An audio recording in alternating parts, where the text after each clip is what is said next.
The team that started out in F1 as Jordan in 1991 is now in its 6th incarnation after becoming Aston Martin for 2021, following intervening periods as Midland, Spiker, Force India and Racing Point, and in total it has entered more than 500 Grand Prix with 41 different drivers.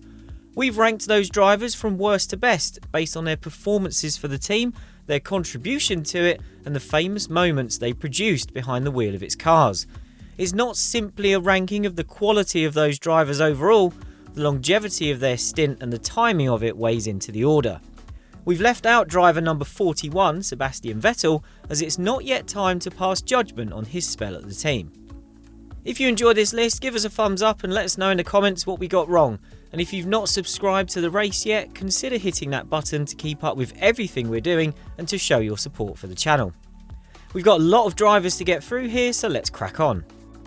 Number 40, Ivan Capelli. Capelli made a failed attempt to rehabilitate himself as an F1 driver after his Ferrari nightmare, starting in 1993 with Jordan but lasting only 2 events. He crashed heavily on lap 3 of his Jordan debut at Kyalami and then failed to qualify at Interlagos before being replaced.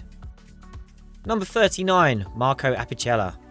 Apicella's F1 career amounted to a single and spectacularly brief outing with Jordan at the 1993 Italian Grand Prix.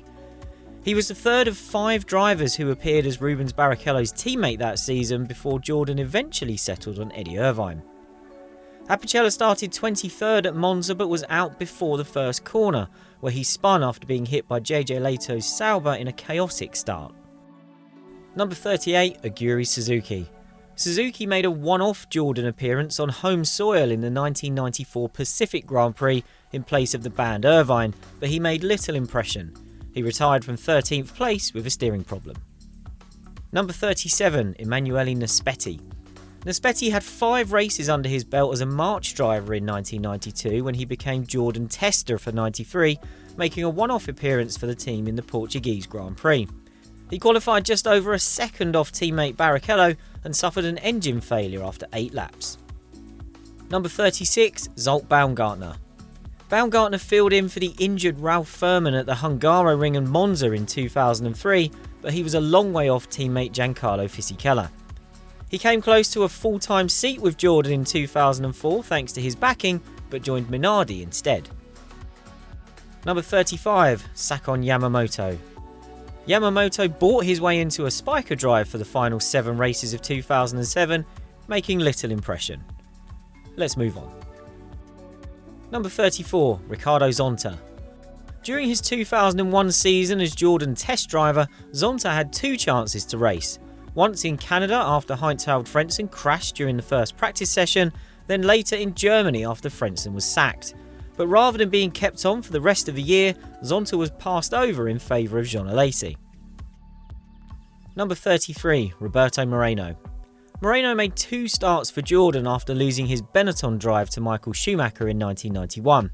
He qualified well on his first outing by taking 9th on the Monza grid, only to spin into the gravel on lap 3. After finishing 10th in Portugal, he was replaced by the next man on our list. Number 32, Alex Zanardi. Zanardi got his first shot in F1 with Jordan, contesting the final 3 races of 1991 and picking up a couple of 9th places. He showed a good turn of speed and was unlucky not to score points given he was running 5th in Australia when the race was stopped, only to drop back to 9th on countback. Number 31, Jean Alesi. With Alesi having won the 1989 F3000 title for Eddie Jordan, who then helped him get into F1 with Tyrrell that year, it was a big deal when he left Prost to return to Jordan for the final 5 races of 2001. But it proved to be an unsatisfactory end to Alesi's F1 career, with just 1 points finish for 6th at Spa and a big crash with Kimi Räikkönen at his Suzuka farewell. Number 30, Markus Winkelhock. Winkelhock earned a place in F1 legend by leading on his one and only F1 start with Spiker at the Nürburgring in 2007. He was called in to change to wets before the start and took the lead on the second lap of the race after a downpour hit the circuit. Winkelhock led the field behind the safety car until the race was red flagged, and on the restart he was quickly swamped by the leading runners. By the time he retired after 13 laps, he'd already fallen back to 15th. Number 29, Giorgio Pantano. Pantano was only able to show hints of his potential during a troubled 2004 season.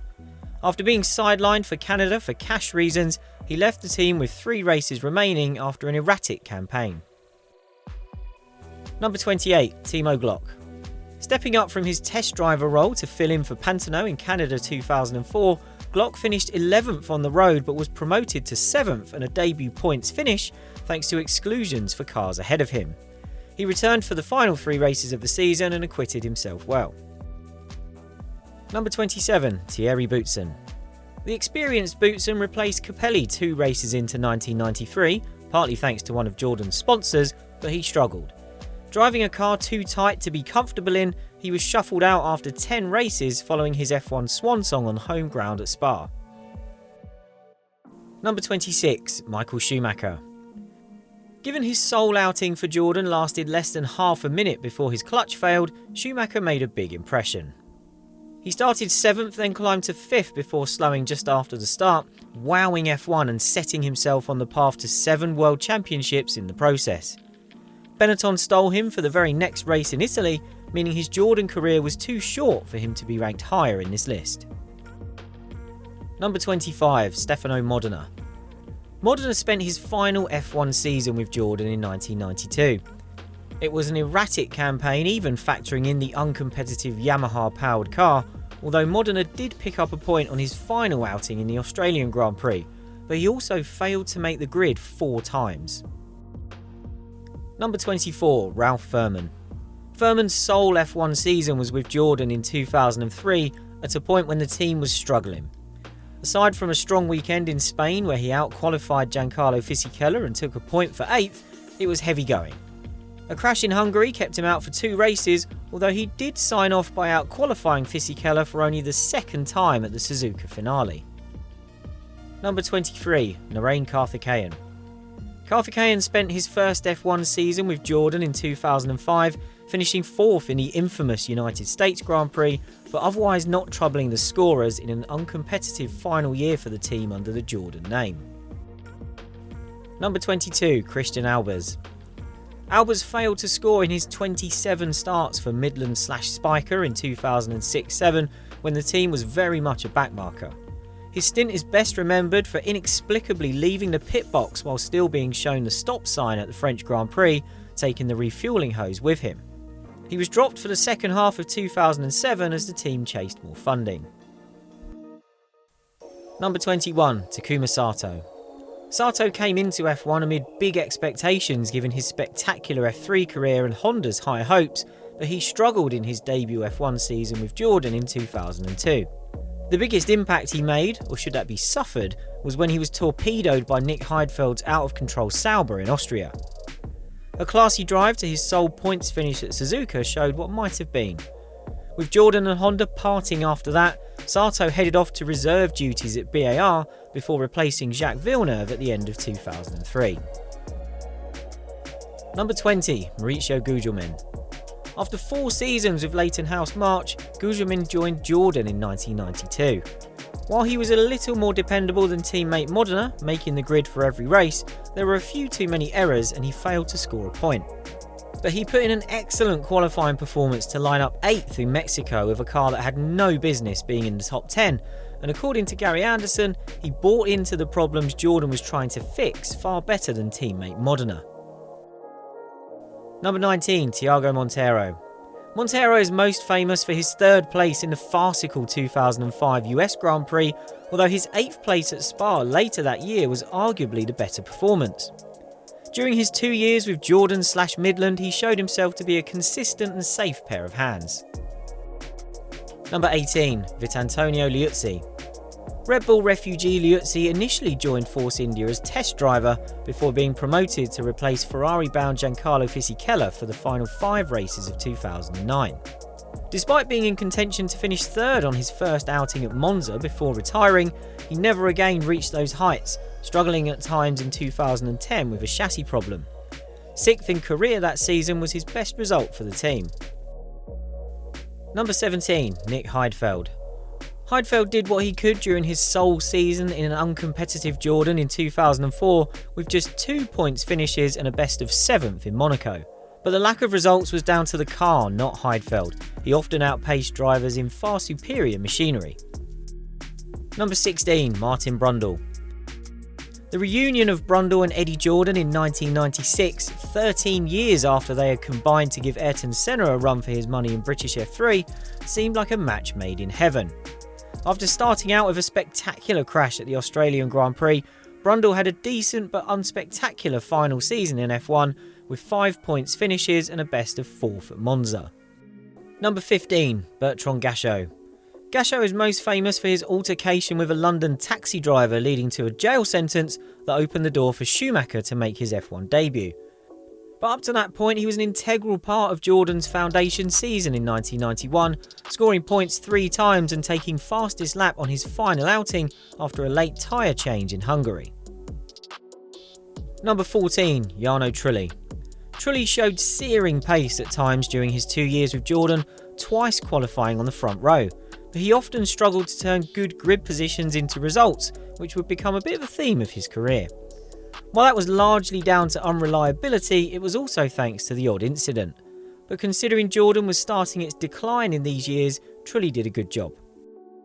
Number 13, Eddie Irvine. Irvine made a stunning debut for Jordan at Suzuka in 1993, finishing 6th, then getting punched by Ayrton Senna for unlapping himself. He spent 2 full seasons with the team, with a highlight of 3rd in the 1995 Canadian Grand Prix. His lowlight was the ban he picked up in 1994 for causing a spectacular crash in Brazil. He struggled to match Rubens Barrichello consistently, but together they made one of Jordan's greatest partnerships, helping the team become a credible midfield runner before its late 90s peak. Eddie Jordan then did very well out of his shock deal to sell Irvine to Ferrari for 1996 as Michael Schumacher's surprise teammate. Number 12, Esteban Ocon. Ocon spent 2 seasons with Force India/Racing Point in 2017 and 18, contributing to its 4th place in the Constructors' Championship before being replaced for 2019 by Lance Stroll following the takeover of the team. Despite several scrapes with teammate Sergio Perez, Ocon turned in some strong performances in F1's tight midfield pack. Number 11, Paul di Resta. Over 3 seasons as a Force India race driver from 2011 to 2013, di Resta turned in some excellent performances before being dropped in favour of the well-backed Perez for 2014. His peaks were a pair of 4th places. Number 10, Lance Stroll. Stroll hasn't yet found the consistency of a lot of drivers around him on this list, but he became one of only 4 drivers to claim a pole position for this team in Turkey in 2020. He then led much of the race in extremely difficult conditions before falling back after picking up damage. That performance earns him a place in the top 10, as does the role he played in the team continuing to exist via his family's involvement. Number 9, Andrea De Cesaris. Eyebrows were raised when De Cesaris, a veteran with a reputation for crashing, was signed for Jordan's first season. But the Marlboro-backed Italian was integral to the new outfit's astonishing run to 5th in the Constructors' Championship with 4 points finishes. Though Michael Schumacher's heroics at Spa are what's most remembered about Jordan's Belgian Grand Prix weekend that year, De Cesaris could have pulled off a stunning victory for the team had his engine not failed as he closed on Ayrton Senna's ailing McLaren. De Cesaris returned for 2 races as a stand-in in early 1994, finishing 4th at Monaco. Number 8, Adrian Sutil. Sutil spent 6 of his 7 seasons in F1 with the team, racing for it in Spiker and Force India colours, and he racked up 109 starts and 28 points finishes. That longevity in itself is worth a place in the top 10. Number 7, Nico Hülkenberg. Hülkenberg started 78 races for Force India across 2 full-time stints, separated by a year with Sauber, and then made 3 more appearances as a Racing Point stand-in in 2020. He was then signed up again to be Aston Martin's official reserve. Despite famously never managing a podium finish, he scored points consistently and turned in some superb performances. He was in contention for a shock win for the team at Interlagos in 2012 before colliding with Lewis Hamilton. Number 6, Ralf Schumacher. The second Schumacher to be given his F1 debut by Jordan, Ralf spent 2 largely successful campaigns with the team. While his raw attacking driving style sometimes led to inconsistency, he claimed 3 podium finishes and had chances to win. Some of those were wasted by errors, but he was frustrated at being ordered to hold station behind race-winning teammate Damon Hill at Spa in 1998. Ralph made the team sweat by deliberately delaying his response to that order, and it wasn't long before his brother Michael paid for him to be released to join Williams for 1999. Number 5. Giancarlo Fisichella. With 79 starts across 3 separate stints with Jordan and Force India, coming at the beginning, the middle and the end of his F1 career, Fisichella couldn't keep away. His finest moment was in the toughest of those years when he was belatedly awarded victory at Interlagos in 2003. He signed off for the team in style in 2009, finishing second from a shock pole position at Spa before spending the rest of that season with Ferrari. Number 4. Damon Hill. Hill's place in Jordan history is assured thanks to taking its first victory at Spa in 1998. A stunning second half of that year took the team to 4th place in the championship for the first time, making up for a slow start as Jordan was caught out by major rule changes. Unfortunately, Hill's second year was a miserable one. He tried to quit F1 mid-season, but decided to stay on, then parked a healthy car in his final race because he'd had enough. But that glorious win at Spa makes him one of the key drivers in this team's history. Number 3. Rubens Barrichello. Barrichello spent the first 4 seasons of his F1 career with Jordan after making his debut as a 19-year-old in 1993. He went on to notch up several firsts for the team, including the first podium finish in the 1994 Pacific Grand Prix and first pole position at Spa later that year. He left to join Stewart in 1997, but the race's technical editor Gary Anderson reckons Barrichello would have won a race in that year's Jordan if he'd stayed. Number 2. Heinz-Harald Frentzen. Jordan got the best out of Frentzen in 1999 when he emerged as an unlikely title threat after wins in France and Italy.